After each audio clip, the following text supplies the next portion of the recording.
Prachi, welcome to selection mate. और guys, I hope आपकी preparation अच्छी चल रही होगी। हम अपने चैनल पर आपको तैयारी करा रहे हैं सुपर टेट के लिए।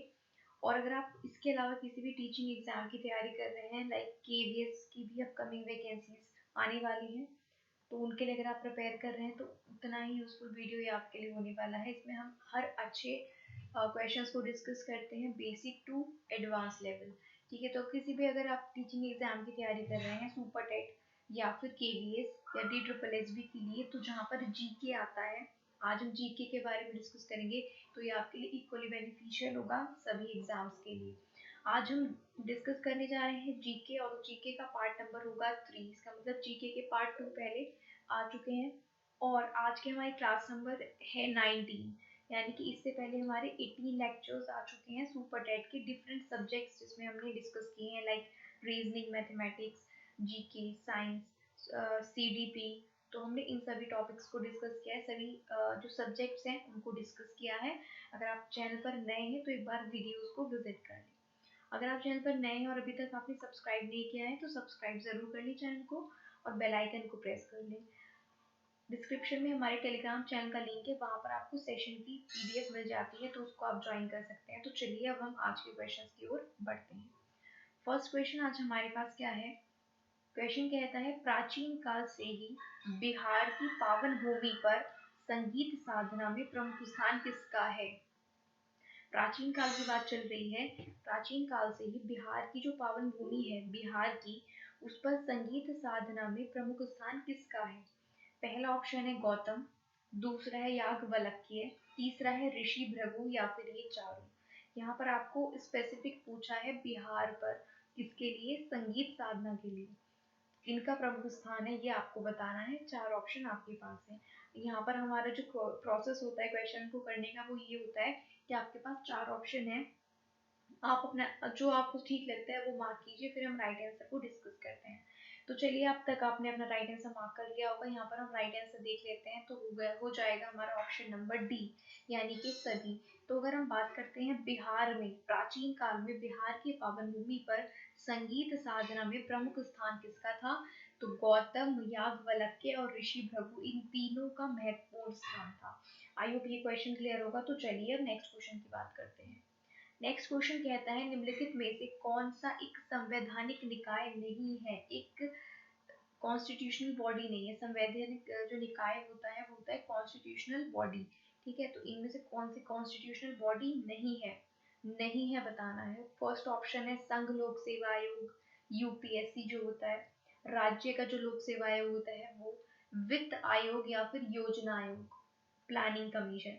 और ये जो योजना आयोग है, इसका नाम 2015 में चेंज होकर क्या हो गया है? नीति आयोग। ठीक है, इसका नाम योजना आयोग अब नहीं है, 2015 में इसका नाम क्या हो चुका है? नीति आयोग हो चुका है। ये आपको आई होप पता होगा। तो अब इन 4 ऑप्शन में से आप बताइए कि कौन सा संवैधानिक निकाय नहीं है, कॉन्स्टिट्यूशनल बॉडी नहीं है। तो चलिए राइट आंसर देख लेते हैं क्या होगा। ऑप्शन नंबर डी, यानी कि योजना आयोग, प्लानिंग कमीशन एक संवैधानिक निकाय नहीं है, ये आपको ध्यान रखना है। जबकि UPSC और जो स्टेट PSC होते हैं और वित्त आयोग है, ये संवैधानिक निकाय होते हैं। चलिए अब नेक्स्ट क्वेश्चन की ओर बढ़ते हैं। नेक्स्ट क्वेश्चन कहता है, गांधीवादी अर्थव्यवस्था किस पर आधारित है? यानी कि गांधीवादी अर्थव्यवस्था किस पर बेस्ड थी, ये आपको बताना है। प्रतिस्पर्धा पर, प्रतिस्पर्धा यानी कंपटीशन पर, न्यास पर, या फिर राज्य के नियंत्रण पर, या फिर इनमें से कोई नहीं। गांधीवादी विचारधारा क्या थी कि जो अर्थव्यवस्था है वो किस पर आधारित होती है? 4 ऑप्शन आपके पास है, अपना राइट आंसर आप मार्क कीजिए, फिर हम राइट आंसर क्या होगा एक्चुअल में उसको देखते हैं। तो चलिए इसका राइट आंसर देख लेते हैं, तो वो हो जाएगा न्यास। ठीक है, ऑप्शन नंबर बी आपका करेक्ट आंसर हो जाएगा। गांधीवादी अर्थव्यवस्था, जो गांधीवादी इकोनॉमिक जो है, ठीक है, इकोनॉमी है, वो किस पर बेस्ड थी? न्यास पर। ये आपको ध्यान रखना है। चलिए अब नेक्स्ट क्वेश्चन की ओर बढ़ते हैं। नेक्स्ट क्वेश्चन कहता है, उत्तर प्रदेश जमींदारी उन्मूलन और भूमि सुधार अधिनियम 1950 किसमें अंतर्निहित है? तो एक आंसर तो आपको क्वेश्चन में मिल गया कि जो उत्तर प्रदेश जमींदारी उन्मूलन और भूमि सुधार अधिनियम है वो कौन सा है? 1950, यानी कि 1950। फिर ये पूछा है कि ये जो है अधिनियम 1950 ये किस में अंतर्निहित है?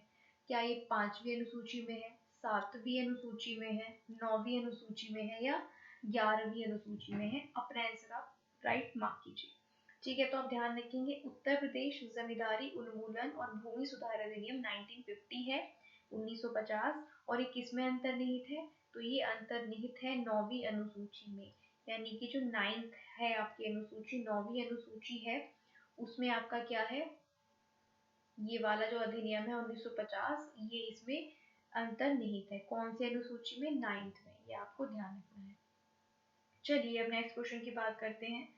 नेक्स्ट क्वेश्चन कहता है दक्षिण एशिया यानी कि साउथ एशिया में वृद्ध जनसंख्या का सर्वाधिक प्रतिशत वाला देश कौन सा है?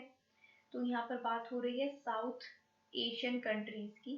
ठीक है, तो जो साउथ एशियन कंट्रीज हैं उनमें सबसे ज्यादा वृद्ध जनसंख्या वाला जो प्रतिशत वाला देश है, परसेंटेज जिसमें वृद्ध लोगों की सबसे ज्यादा है, वो कौन सा है? क्या वो भूटान है, भारत है, नेपाल है या श्रीलंका है? सर्वाधिक वृद्ध जनसंख्या का प्रतिशत वाला, सर्वाधिक परसेंट में यहाँ पर पूछ रहा है, ठीक है, वो कौन सा देश है? तो यहाँ पर आपका जो राइट आंसर हो जाएगा वो हो जाएगा श्रीलंका। क्या हो जाएगा? श्रीलंका वृद्ध जनसंख्या का सर्वाधिक प्रतिशत रखने वाला देश है, option number D. Next question है हमारे पास, बाणभट्ट निम्नलिखित में से किस सम्राट के राज दरबारी कवि थे? तो आपको पता होगा कि बाणभट्ट कौन थे, क्या थे? एक कवि थे। तो कौन से सम्राट के राज दरबारी कवि थे बाणभट्ट? क्या विक्रमादित्य के थे, कुमारगुप्त के थे, हर्षवर्धन के थे या कनिष्क के थे? बाणभट्ट। 4 ऑप्शन आपके पास है, अपना राइट आंसर आप मार्क कीजिए, फिर हम राइट आंसर की तरफ मूव करेंगे। तो यहाँ पर राइट आंसर हो जाएगा ऑप्शन सी यानी कि हर्षवर्धन। इसका मतलब है कि जो बाणभट्ट थे वो किस सम्राट के दरबारी कवि थे? तो हर्षवर्धन के। ऑप्शन सी करेक्ट हो जाएगा, हर्षवर्धन के क्या थे?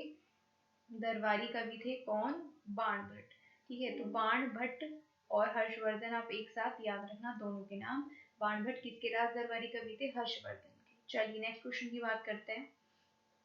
नेक्स्ट क्वेश्चन कहता है हर्षवर्धन अपनी धार्मिक सभा कहाँ पर किया करते थे? हर्षवर्धन अपनी धार्मिक सभाएं कहाँ पर करते थे? मथुरा में, प्रयाग में, वाराणसी में या ताम्रलिप्ति में?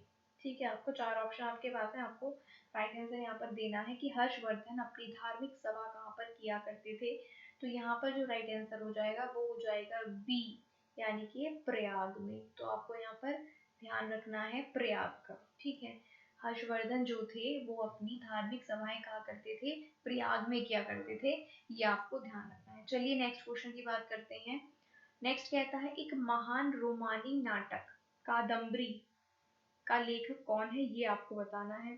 ये रोमानी नाटक है, रोमन जो साम्राज्य था उस तरह का ये नाटक है, रोमानी नाटक कादम्बरी। तो इसके लेखक का नाम बताना है, बाणभट्ट, हर्षवर्धन, भास्कर वर्धन या फिर बिंदुसार। 4 ऑप्शन आपके पास है, अपना राइट आंसर आप फटाफट से यहाँ पर मार्क कीजिए।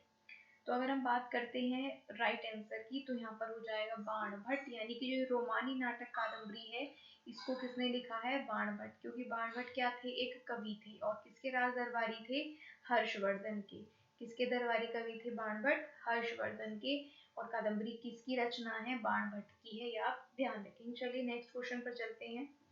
नेक्स्ट कहता है निम्न में से किसकी रचना हर्षवर्धन ने नहीं की? नहीं की का मतलब है कि इन 4 में से 3 की रचना तो करी है हर्षवर्धन ने और एक की नहीं की है, इन 4 ऑप्शंस में से। तो वो जो नहीं की है हर्षवर्धन ने वो आपको बताना है। पहला ऑप्शन है हर्षचरित, दूसरा है रत्नावली, तीसरा है प्रियदर्शिका और चौथा है नागा नंद। ठीक है, 4 ऑप्शन है और आपको बताना है कि इनमें किसकी रचना हर्षवर्धन ने नहीं की। तो चलिए राइट आंसर देख लेते हैं। तो राइट आंसर हो जाएगा हर्षचरित। ठीक है, जो हर्षचरित है उसकी रचना किसने नहीं की है? हर्षवर्धन ने नहीं की है, ये आपको ध्यान रखना है। हर्षचरित को हर्षवर्धन ने नहीं लिखा है, हर्षचरित को लिखा है बाणभट्ट जी ने। हर्षचरित को किसने लिखा है? बाणभट्ट ने लिखा है, ये आप बात ध्यान रखेंगे। चलिए अब नेक्स्ट क्वेश्चन की बात कर लेते हैं। नेक्स्ट क्वेश्चन कहता है हर्ष द्वारा ओजित कन्नौज सभा किसके सम्मान में की गई थी? हर्ष ने यानी कि जो आपके हर्षवर्धन है, इन्होंने कन्नौज सभा का आयोजन किया था, तो वो किसके सम्मान में किया था?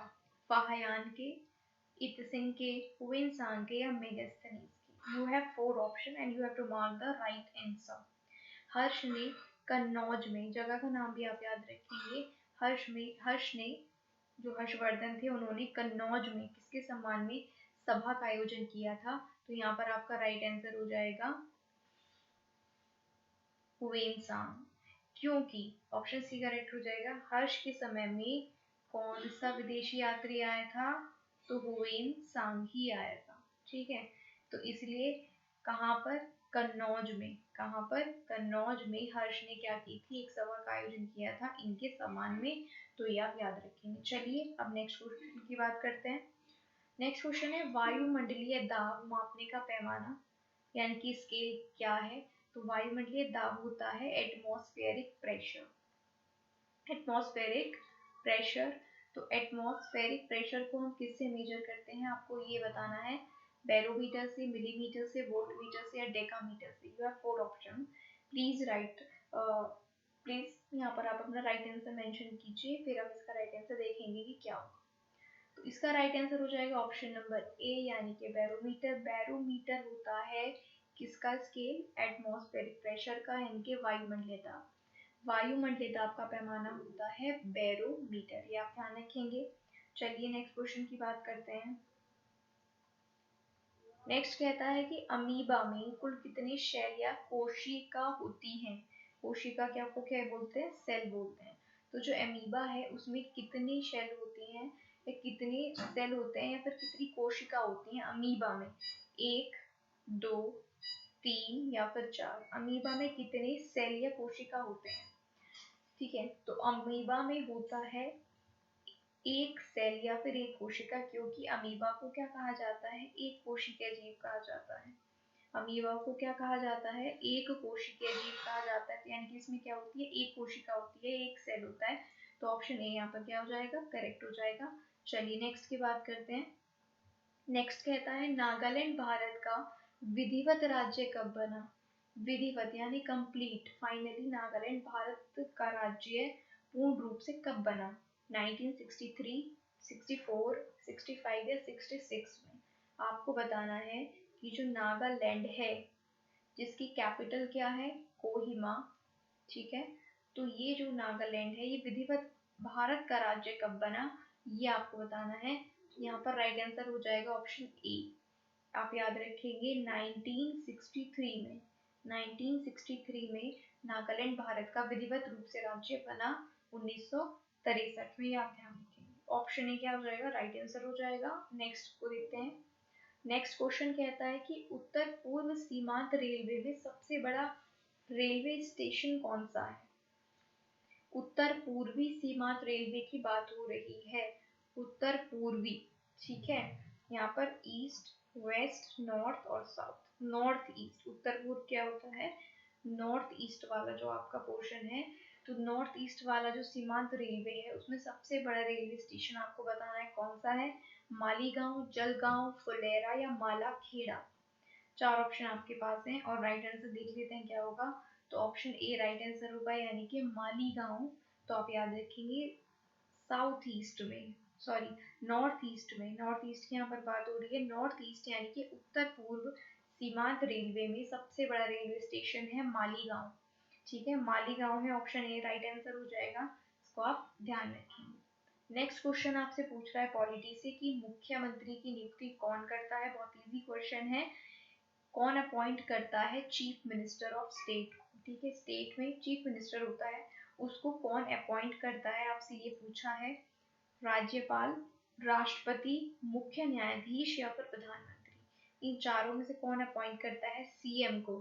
ये आपको बताना है। तो सीएम को अपॉइंट करते हैं राज्यपाल।